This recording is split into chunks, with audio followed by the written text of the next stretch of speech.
Ayun na nga mga karoro, nandito kami ngayon sa MacArthur National Park dito sa Tacloban. So, puntahan natin kung saan ayan.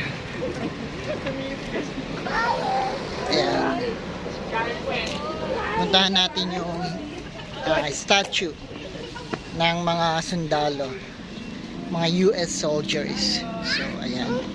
Si MacArthur. Okay.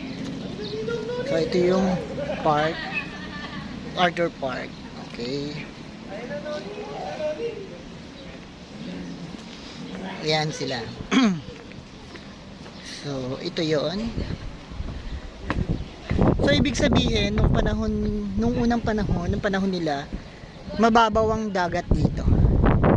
Kasi ayan, nakaano sila eh. Sa dagat sila. Ayan.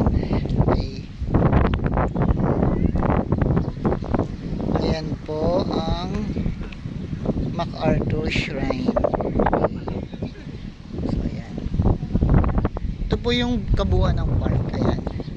Tapos yung nakikita yung bahay doon, yun ang MacArthur National, parang museum, parang ganun siguro. Ayan.